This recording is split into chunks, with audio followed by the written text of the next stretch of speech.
নমস্কার বন্ধুরা, কেমন আছো তোমরা সবাই? আশা করি সবাই ভালো আছো। আজকে এক নতুন রেসিপি নিয়ে তোমাদের সামনে হাজির হলাম। আজকে মাকে জিজ্ঞেস করাতে মা বলেছে যে আজকে এক অন্যরকম জিনিস বানাতো। তখন আমি ভাবছি যে বাড়িতে তো অনেক দুধ আছে, দুধটাকে একটুখানি ছানা বানিয়ে নিলে কীরকম হয়। তার উপরে ছানা বানিয়ে তো নিয়েছি, তারপরে ছানার মধ্যে 3 চামচ সুজি, তারপরে নুন আর গোলমরিচ দিলে কেমন হয়, কেমন টেস্ট লাগে। তারপরে এটাকে সব কিছু দিয়ে মাখিয়ে রাখলাম। মাখিয়ে রাখার পরে মনে হলো একটু কিছু কম লাগছিল সুজিটা, তারপরে আরেকটু হাফ চামচের মতো আবার একটু সুজি দিয়ে দিয়েছি। তারপরে এটাকে ঢাকা দিয়ে রাখলাম। তারপরে দেখি না বল আকারে গড়ে হয় কি না। তারপরে তেলের উপর ছেড়ে, তারপরে বল আকারে গড়ে তেলের উপর ছেড়ে দিয়ে এক পান্তুয়ার আকারে বানিয়ে ফেললাম। না না না না, পান্তুয়া নয়। চলো দেখি আজকে কি বানাই। এখানে আমি এগুলো বল বল করে নিয়েছি। এবার বলগুলোকে সাইড করে রাখবো। কিছুক্ষণ পরে যখন আমার এগুলো সব কমপ্লিট হয়ে যাবে, তারপরে কড়াইয়ের মধ্যে দিলাম রসুন ফোড়ন, রসুন দিলাম, পেঁয়াজ কেটে রেখেছি, ক্যাপসিকাম, টমেটো সব কিছু কেটে রেখেছি। সবগুলোকে একসঙ্গে দিয়ে নেড়ে চেড়ে নেব। এখানে আমি পেঁয়াজগুলো কিউব করে কেটেছি, যেরকম চিলি কাটে।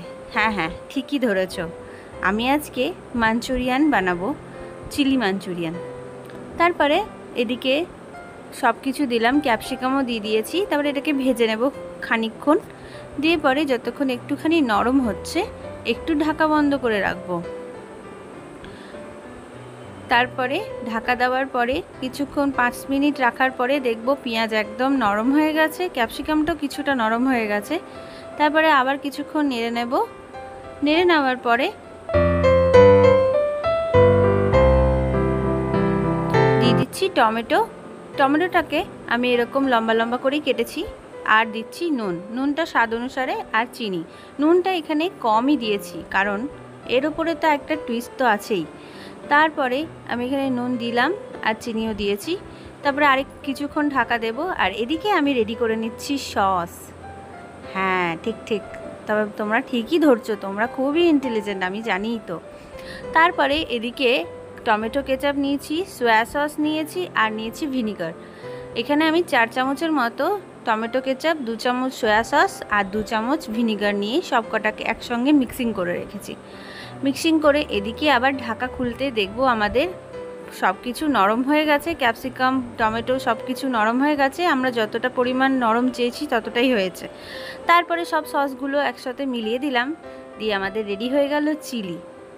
চিলি সব রকম দিয়েই হয়, কিন্তু এই ছানার কোপ্তা দিয়ে চিলি কখনো বানিয়েছো কি? চলো এবার আজকে এটাও বানিয়ে ফেললাম। তারপর ওপর থেকে গোলমরিচ, চেরা কাঁচা লঙ্কা দিয়ে আরেকটু নেড়ে চেড়ে রেডি হয়ে গেল আমাদের চিলি। তারপরে বলগুলো দিয়ে আবার কিছুক্ষণ নেড়ে নিলাম। কত ইজি না! চিলি বানাতে আমাকে 5 মিনিট টাইম দাও, তাতেই হবে। একদম টস্ট করে রেডি হয়ে গেল আমাদের মাঞ্চুরিয়ান, ছানার মাঞ্চুরিয়ান বা চিলি যাই বলো না কেন। ভালো লাগলে একটা লাইক করো। উপর থেকে সাদা তিল ছড়িয়ে রেডি হয়ে গেল। এবার সার্ভ করে নাও, প্লেট নিয়ে এসো। এবারে আমি দিচ্ছি রুটি আর এই চিলি। যদি ভালো লাগে একটা লাইক করো। আবার দেখাবে অন্য একটা ব্লগে। ধন্যবাদ সবাইকে আমার ভিডিও দেখার জন্য, অনেক সাপোর্ট করার জন্য। আবার রেসিপি নিয়ে হাজির হব। আজকে টাটা।